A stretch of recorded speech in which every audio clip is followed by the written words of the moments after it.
तुमच्या आई वडिलांचं सगळ्यांचं तुमचं सुद्धा नाव सांगा। हा पूर्वीचा आलेला सांकेतिक गुन्हेचा अभ्यास असा समाजातही प्रयोग होता। आता तो विसर पडला किंवा आपण ध्यान देत नाही।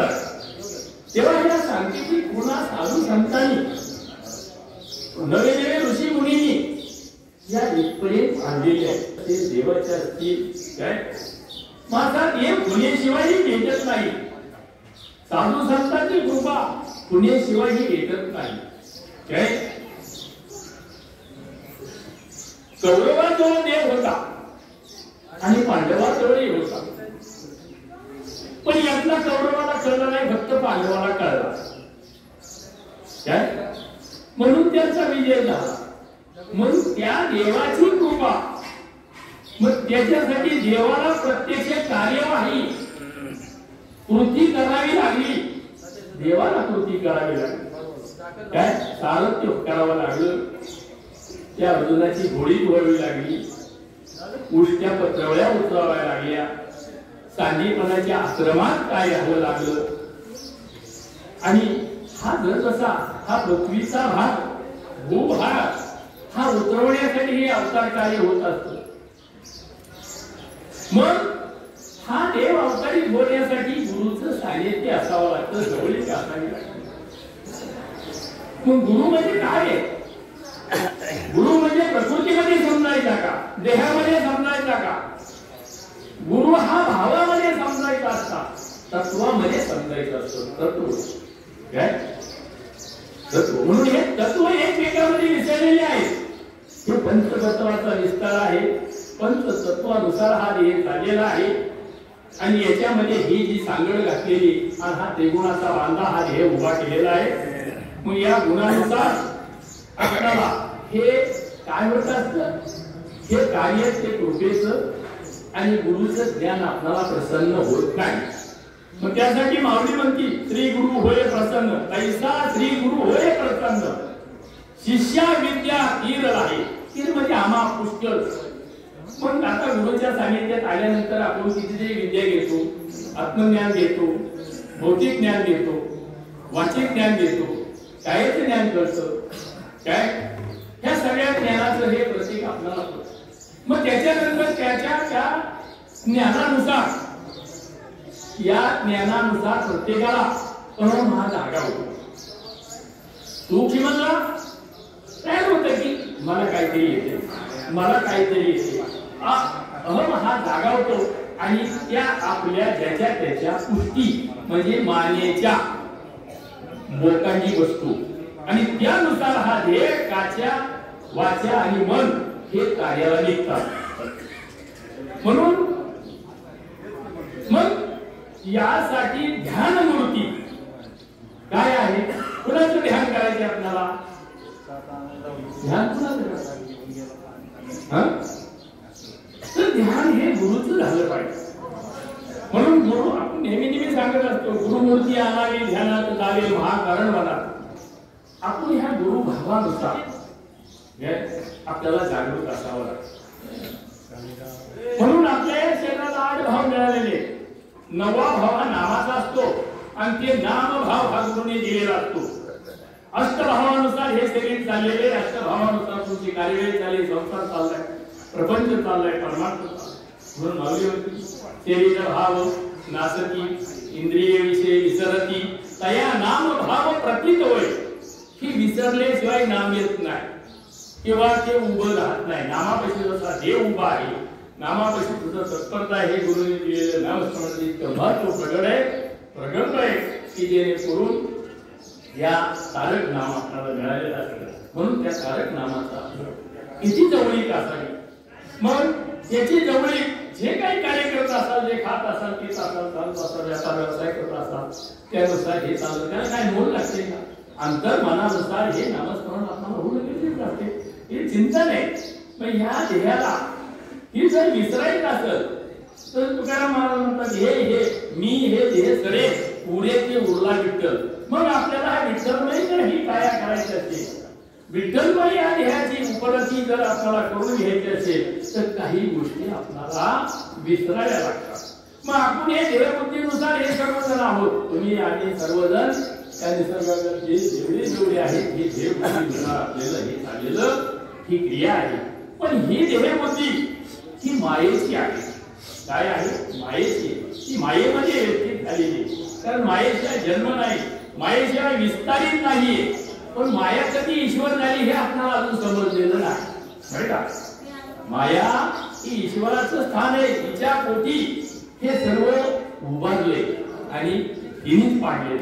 मग अशी ही अनिवार्य असणारा अनादी असणारी ही माया, ही ब्रह्माची माया, त्याला ब्रह्मी माया म्हणतात. ती माया ही गुणात आलेली असते.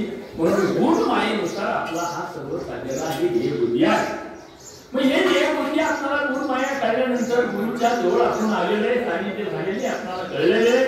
मग त्यानुसार आपल्याला ही आत्मबुद्धी विस्तारित व्हावी. आपली आत्मा हा प्रकाशित आहे, प्रकाशित आहे. आत्मा हा स्वयं प्रकाशित आहे, स्वतः सिद्ध आहे, स्वतः सिद्ध आहे. मग आत्मा ओळखायचा कसा? त्यासाठी आपल्याला सत्संगाकडे यावं लागेल. कोणाकडे यावं लागेल? सत म्हणजे कालही खरे, आज नाही खरे, उद्याही राहणार आहे.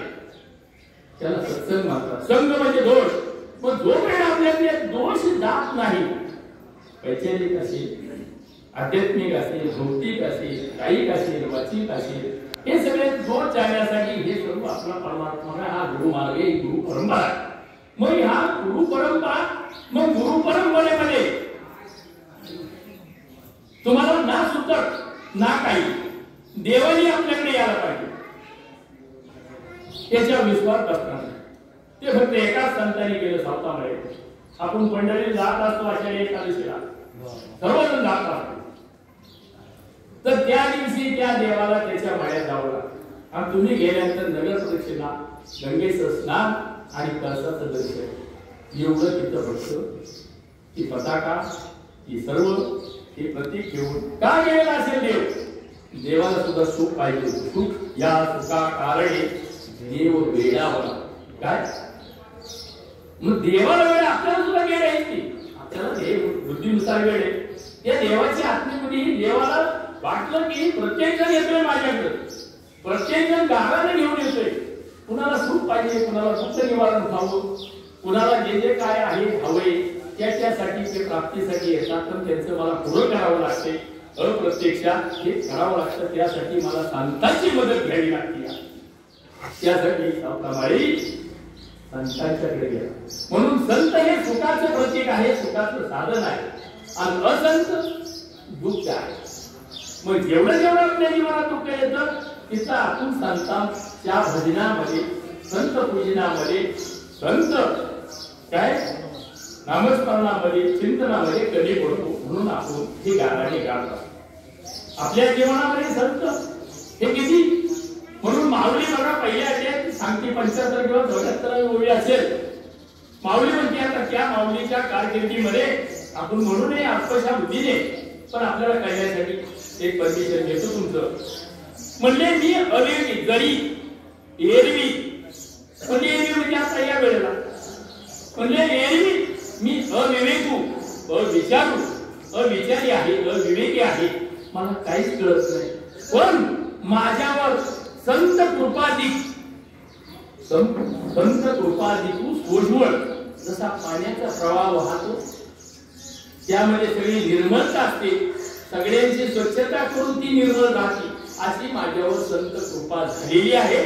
आणि त्या संत कृपेमुळं मी आज हा सोजवळपणाचा हा मग इतका प्रसंग मग समाजानुसार आले असेल, त्यांच्या पूर्वजन्म कृतानुसार आलेला असेल. अवतारिक कार्य ज्ञानदेव म्हणजे काय, किती श्रेष्ठत्व आहे. योग्याची माऊली आहे, सगळ्याची माऊली पण स्वीकारले, आई म्हणून स्वीकारले. मग त्या आईला जर असा त्रास होत असेल तर आपला किती त्रास होईल. म्हणून हे मुद्दे हे माऊली त्यांची याच्यातून सांगितलं की मला आता समाजाने बाहेर काढले, समाज सगळा त्रास देतो, काय करायचं काय. म्हणजे मी अविचारी आहे, मला काय करते, मी मूर्ख आहे, धर्म वागण्यानुसार मी मूर्ख आहे. मग एवढी नियंत्रण त्यांनी घेऊन करून त्यांना काय केलं नव्हतं, सगळं समजलं, पण समाजा पुढे चालत नाही. काय समाज काय त्याला समज नसती. समाज एका मला एका कान्याचा फरक पडतो म्हणून समाज आणि समज काना कमी होती समज म्हणून सांगतात की समजुतीने चला, समजुतीने वागा आणि समज घ्या. असा अर्थ संतांचा असतो. अशी समजूतदारपणा आपल्याला करून घ्यावा लागतो. या समजेसाठी गुरु असे खडक काळा पाषाण अंगी नसे ज्ञान जिव्हाळा. या गुरुकडे आपण येतो त्या प्रकृती रूपाने मनुष्य वेशात पाहत असतो. काय करणार आहे? त्यांच्या सानिध्यात गेल्याशिवाय त्यांच्याकडे ज्ञान आहे का नाही, किंवा त्यांच्याकडे ज्ञान जिव्हाळा आहे का नाही, प्रेम आहे का नाही, काय माहिती, काय आपल्याला काय माहिती. म्हणून गुरुवाचे खडक काळा पाषाण अंगी नसे ज्ञान जिव्हाळा. त्या खडकावरी हिंडलो 4 वेळा. म्हणजे त्या गुरुपाशी ज्याला ज्ञान नाही, जिव्हाळा नाही, प्रेम नाही, त्याच्याजवळ 4 वेळा आलो गेलो. अंगी नसे ज्ञान जिव्हाळा. तो खडक काळा पाषाण असणारा किती कोमल हृदय असतं, पण उपमा कशी दिलेली आहे. मग त्यांच्या पशी गेल्यानंतर आपल्याला काय तर विवेकाची पार हाती घेतल्यावर काय आणि शांतीचं पाणी घातल्यावर चिकल होईल नांदपा. म्हणजे जे पूर्वी विधीमध्ये सोडून घ्यायचं असेल, पंचायत कार्यामध्ये सोडून घ्यायचं असेल तर त्याला ते पाणी घालावं लागतं, पाणी करावं लागतं. अशा त्या स्वरूपाचा म्हणून आपला सोडून देणे करून हा विवेकाचा असावा. काय की महाराज हे ब्रह्म काय आहे, हे ज्ञान काय आहे, हा जीव काय आहे, आत्मा काय आहे याची आपल्याला ओळख करून घ्यावी लागते. बरं का. अगल्या जन्मामध्ये जीव शिव आणि आत्मा याची ओळख झाली तर हा जीव सुटत नाही तर सुटणार नाही. आणि या देहामध्ये आपल्याला जीव सोडवायचा. काय जसं तुकाराम महाराज म्हणतात की मला ब्रह्म ज्ञान बी नको, काहीच नको. का सांगतात मुक्ती बी नको आणि मोक्ष बी नको, फक्त तुझ्या नामाची मुली आणि तुझ्या जवळ मी कसा नाही एवढंच मला घे. एवढी मागणी मागितली आणि काय आस केलेली आपली आसक्ती आहे आणि संताची आस आहे. मग ही आस काळजी तत्परता सेवा की जेणेकरून त्या परमात्म्याची सेवा व्हावी अशासाठी इतकी लीनता घेतलेली असते सर्व संतांनी लीनता. म्हणून ते आज परम उच्च पदाला पोचलेले असतात आणि त्यांच्या अनुकरणाने त्यांच्या संत वाङ्मयानुसार आपल्याला त्या ठिकाणी तिथं मान्यता देते. देवाला करता येत नाही ते संतांनी करून दाखवत असतात म्हणून त्यांना साधू म्हणतात. काय म्हणतात? साधू. मग साधू आणि संत यांचं काय असतं? विचार उच्चार आणि आचार त्याप्रमाणे राहणार, त्याप्रमाणे बोलणार, प्रापंचिक आहात बरोबर. परंतु मग ह्या वाणीमधलं की वाणीमध्ये अमंगळता हे त्यांनी कधी घालवलं नाही, आपल्याकडून जाणार. म्हणून मंगळ नाही होण्यासाठी संत हे आपल्याला प्रधान आहे. मग जसं संत हे सृष्टी केली आहे, वनस्पती असेल, झाडं झुडपं असेल, सर्व वृक्ष वल्ली असेल, मग यांनी जवळ गेली यांच्याशी नातं जोडलं तर चालतं. आपण कुणाचे नातं जोडावं काय? मग याचं नातं जोडणं कसं पुरवत? मग त्या सद्गुरूंनी जे सांगितले त्याप्रमाणे करा ना, त्याप्रमाणे आपल्याला तिथं प्रमाणित राहा. तसं वेदांची आज्ञा कोण मोडत नाही आणि अज्ञानाच्या निवृत्तीकरता वेद जर भगवंतांनी तयार केलेले असतील पण ते वेद नेले चोरून शंका सोडावी, काय करायचं? आणि ते चोरून नेलेले वेद परिणित झाले तुकाराम महाराजांच्या वेळेला, त्यांनी लिहिलेल्या गाथा पाण्यात फोडावे काय असं ते प्रमाणे येत असतं. मग कोणाला सुट्टी दिलेली आहे का? नाही. शंका सूर, सूर म्हणजे काय? सूर आणि असुर असे आपण सुद्धा त्यामध्ये मोडत असतो, सूर असुर. मग असे हे आपल्याला जसं आपल्या देहामध्ये शौर्य आहे पण जेव्हा प्रसंग असेल तेव्हा दाखवतात, तेव्हा लढाईचा प्रसंग असेल, इतर कोणता प्रसंग असेल यानुसार शौर्याचा जर त्याच्या अंगात किंवा कला असेल, वाद्यकाम असेल, त्यावेळेला तुमच्या अंगात आहे हे कळतं काही एरवी नाही. ज्या वेळेला तुम्ही ते साधन घेऊन बसाल, ज्या वेळेला त्या गतीला न्याल त्यावेळेला त्याचं शौर्य कळतं, त्यावेळेला त्याचा गोडवा समजतो आणि त्याच वेळेला ते आपल्याला कळतं की हे काय महत्व आहे आणि काय महात्म्य आहे. अशा महानतेकडे आपल्याला जाण्यासाठी हा जो आपला मार्ग दिलेला आहे, तुम्हाला उघडा दिलेला आहे, उघडा देवाने, आणि ह्या उघड्या मार्गामध्ये काय की जेणेकरून ही व्यवस्थापन हे आपलं राहावं, व्यवस्थापन आपलं राहावं. आणि या संदर्भाने महाराजांनी जे तुमच्यावर उपकारित केलं, आपण येताना अपकारित होतो, संसारामध्ये असेल, प्रपंचामध्ये असेल, अपकारित होतो. अपकारित वाचेचा असेल, मनात असेल, ध्येयात असेल, हे अपकारितीवर त्यांनी उपकार केला. काय उपकार केला? तर तुम्हाला पहिलं जवळ केलं. तुमचा सगळा परिसर, परिस्थिती पाहिली, त्या परिस्थितीचा आढावा सगळा दिला.